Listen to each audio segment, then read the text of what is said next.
Okay okay విశ్లేషకులు కోటేశ్వరరావు ఉన్నారు. కోటేశ్వర గారు మనం చూసాం అన్ని పార్టీల వాదనలు విన్నారు. సో కక్ష అని చెప్పేసి బీఆర్ఎస్ అంటుంది, కుట్ర చేశారని చెప్పేసి కాంగ్రెస్ అంటుంది.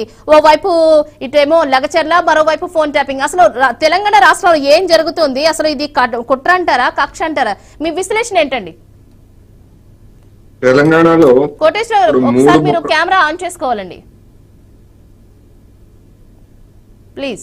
తెలంగాణలో చెప్పండి. తెలంగాణలో ఇప్పుడు 3 ముక్కల ఆట లేకపోతే 3 స్తంభాల ఆట అనేటువంటిది నడుస్తూ ఉంది.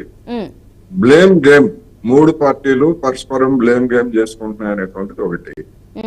తాజాగా జరిగినటువంటి లగచర్ల ఉదంతానికి ముందు, లగచర్ల ఉదంతము తర్వాత అనేటువంటి అంశాలను మనం కనుక చూసుకున్నప్పుడు, లగచర్ల ఉదంతానికి ముందు రాష్ట్రంలో హైడ్రా అంటే అది ఆక్రమణలు లేదా అది దానికి సంబంధించినటువంటి అంశం. అది కాకుండా మూసీ నది ప్రక్షాళన, కాలుష్యం అనేటువంటి అంశం ప్రధానంగా చర్చకు వచ్చింది. ఈ మూసీ నదిలో కలిసేటువంటి కాలుష్యాలు లేదా హుస్సేన్ సాగర్, హైదరాబాద్ నడిబొడ్డు ఉన్నటువంటి హుస్సేన్ సాగర్ లో కలిసేటువంటి కాలుష్యాలన్నీ కూడా హైదరాబాదు లేదా పరిసర ప్రాంతాల్లో ఉన్నటువంటి ఫార్మా కంపెనీలు, అదేవిధంగా రసాయన కంపెనీల నుంచి వచ్చేటువంటి ఇతర సిటీలోంచి వచ్చేటువంటి ప్రమాదకరమైన, హానికరమైనటువంటి మురుగు అనేటువంటిది సమస్య. దీన్ని ఎట్లా పరిష్కరించాలనే దాని మీదనే సరే ప్రభుత్వం చేపట్టినటువంటి దాని మీద దాన్ని వివాదాస్పదం చేసి మిగిలినటువంటి పార్టీలు అవి చేస్తున్నారు. అదేమవుతుందో ఒకటి.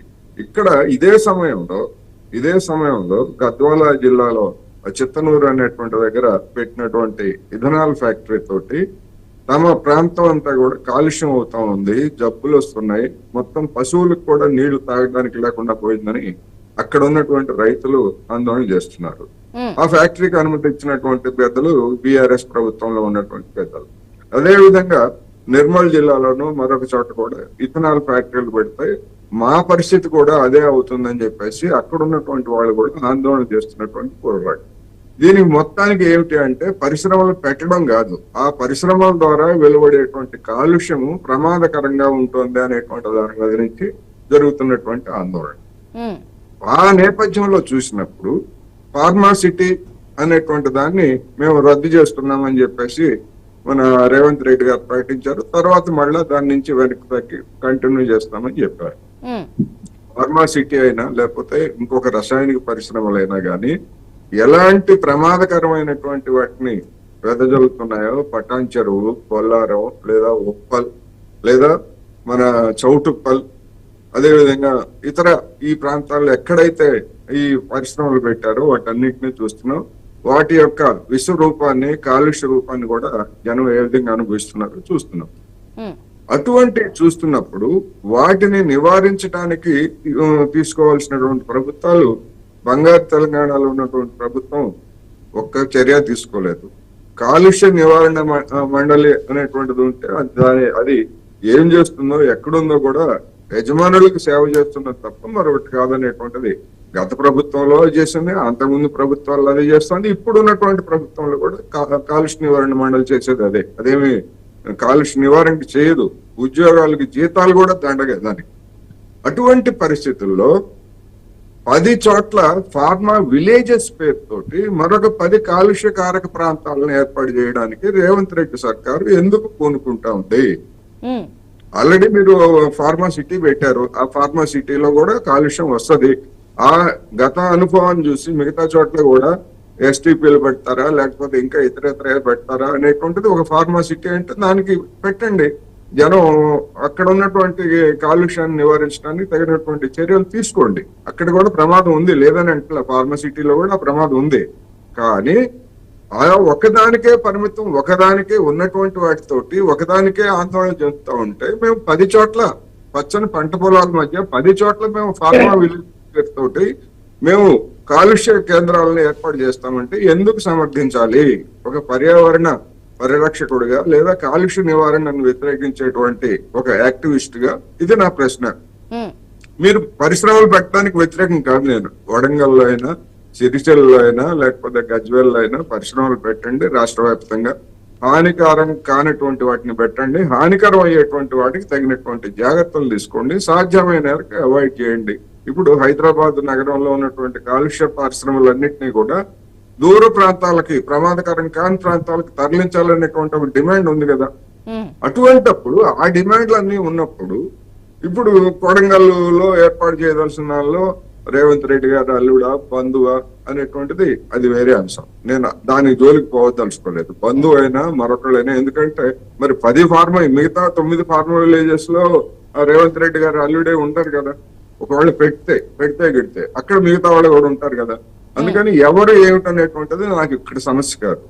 అసలు ఆ పరిశ్రమలు పెట్టడమే కాలుష్యానికి నాంది పలకటం. అందువల్ల ఒకటి, మరి చిత్తనూరు ఎథనాల్ పరిశ్రమ దాన్ని మరి బీఆర్ఎస్ పెద్దలు మరి వాళ్లే కదా అనుమతి ఇచ్చింది, వాళ్లే కదా ఇప్పుడు గతంలో ఉన్నటువంటి ప్రభుత్వం గాని ఇప్పుడు ఉన్నటువంటి ప్రభుత్వం గాని పోలీసులను ప్రయోగించి అక్కడ ఆందోళన చేస్తున్నటువంటి వాళ్ళందరినీ కూడా అణచివేస్తున్నారు. గతంలో అదే చేశారు, ఇప్పుడు ఉన్నటువంటి ప్రభుత్వం కూడా అదే చేస్తాం.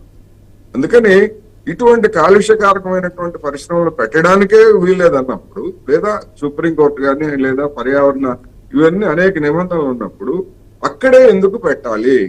ఇంకోటి, కాంగ్రెస్ పెద్దలు ఏం చెప్తున్నారు, అక్కడ పరిశ్రమ కాదు, కాలుష్యాన్ని విడుదల చేసేటువంటి పరిశ్రమ కాదు, పరిశోధన ఔషధాల పరిశోధనా కేంద్రాలు పెడతారు అని చెప్పేసి అంటున్నారు. నేనేమంటున్నానంటే, ఇప్పుడు ఈ చిత్తనూరులో కూడా రైతులు కూడా చెప్తుంది అదే, మాకు చెప్పింది ఒకటి, ఇక్కడ వీళ్ళు చేస్తున్నది ఒకటి, తీసుకొచ్చి మా కొంప ముంచారని చెప్పేసి అక్కడ ఉన్నటువంటి రైతులు ఆందోళన చెప్తున్నారు. రైతుల ప్రధాన భయం ఏంటంటారు, అంటే వాళ్ళకి తగిన న్యాయం జరగకంటారా, లేకపోతే ఇలాంటి కంపెనీస్ రావడం వల్ల వాళ్ళ ఊరు ఏమన్నా ప్రమాదంలో పడుతుందన్న దేనికి భయపడుతున్నారు?